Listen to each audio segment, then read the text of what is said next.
Hello again, it's Mr. Pete. Welcome back to the shop. I'm sitting next to my little Hardinge speed lathe, and I made a recent video on this, so go back and watch that if you have not seen that. But several viewers asked me, is it possible to drill holes with this machine in lieu of the fact that it has no tailstock? And I'm going to tell you, yes, you can do it, but it's not easy and it certainly isn't practical. But let me show you how I would go about doing it if I was in a pinch.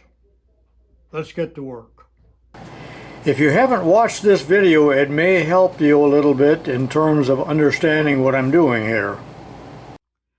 As you can very well see, there's no tailstock, already mentioned, and there is no carriage. It's just a combination here of the cross slide and the compound. So the very first thing that I have to do is to make sure that the compound is truly at 0 degrees. Now there is a nice little protractor here and a magnifier that can be used to set that, but it really isn't even nearly close enough. So checking it with an indicator, and I have a piece of hardened ground stock in here, a couple inches long, and an indicator right here. And off camera, I have already indicated it within 1,000th, and even that is kind of tricky on this because the center point here of the compound, as you make your adjustments, is the pivot point, and it's a little awkward, like adjusting the nod on the Bridgeport mill. But anyway, I've got it zeroed out, and that's all that I will show you on that. So now I'll take the indicator out and show you the next step. Next, I need to make sure that the tool post, this is an Aloris A, is perfectly squared up, and I'm doing that with the combination square. Make sure there's no chips or nicks along this surface. And I'm squaring it up right here like that and tightening it down very tight. And yes, it really needs to be tight. You'll see why later, as do the 2 screws that hold the compound in position. And here's the next step. Now there's a good chance you've never seen one of these, but this is made by Aloris. It's an AXA 35. It holds a Jacobs 1/2-inch drill chuck. This has had very little use. Dovetailed, of course, so I'm going to go ahead and install it in the tool post. However, I still need to adjust it for height, so it's just in there preliminarily. This little compound has only a 4-inch stroke, so I'm going to move the entire assembly toward the tailstock, but there is no tailstock, so I'm actually moving it away from the headstock, so I have maximum distance in here to work with, and I'll go ahead and lock it. You see, none of this is necessary on a traditional lathe, but the next thing I need to do is get perfect alignment between the work, this is 1/2 inch, and the chuck. So I have to move the cross slide in and out so that in this axis is perfectly aligned and vertically.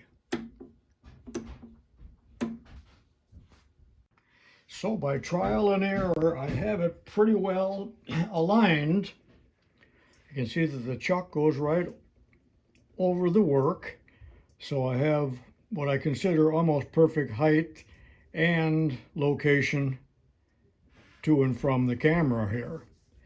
Now, that is still kind of baguesse and bagosh. That could be done with a coaxial indicator if there was room for it, and there probably wouldn't be, but I would say that's way, way overkill. And you can see that this has already taken 10 or 15 minutes, including the explanation, to set it up as far as I am right now.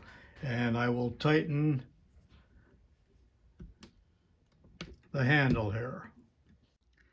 The setup is complete and I'm ready to drill. That is 1/2 inch stock in the collet, and this is a center drill here, so I'll go ahead and center drill it and then just drill it arbitrarily 3/16. So let's give it a try.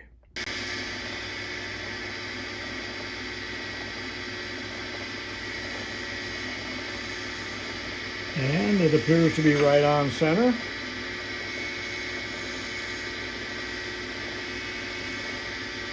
Needs a little oil.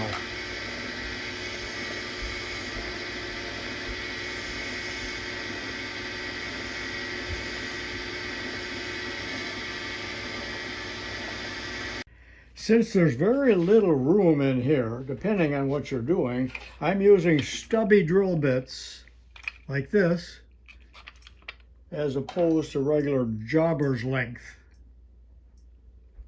And here we go.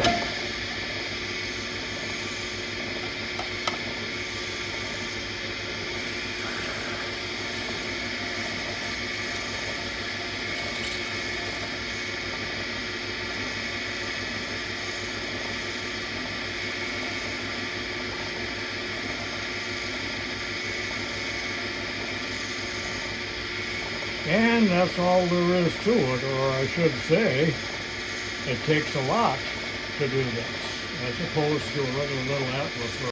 But let me give you a word of caution. There's quite a bit of pressure involved when you're drilling on a drill press or whatever the machine is. So if you feed too rapidly or too hard, and especially with a larger drill bit, there is a marked tendency for either the tool post itself to cock on you or the actual compound, no matter how tight that you get it. So those cautions must be observed, and I think probably negate a lot of the usefulness of what I am showing. Well, that concludes this video, whether it be useful or useless. The purpose of this, of course, is to show you how to solve problems in your machine shop in regards to limited machinery or tools that you may have available to yourself. There is just a lot of problem solving in the machine shop.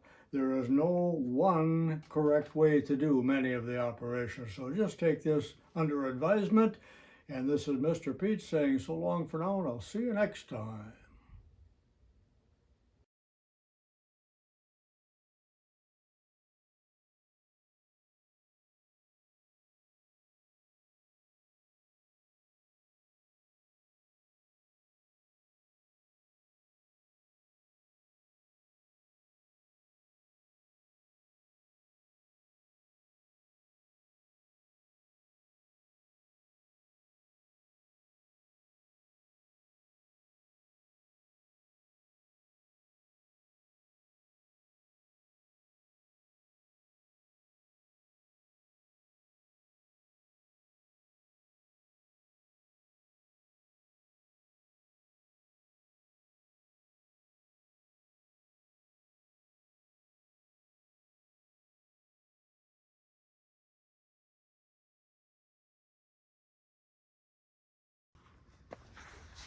All right, we're here at Lost Creek Machinery, and we got the 9-inch South Bend loaded. It came all the way from Jupiter, Florida, and I thank you to John down there who sent this to me gratis. So this should be fun.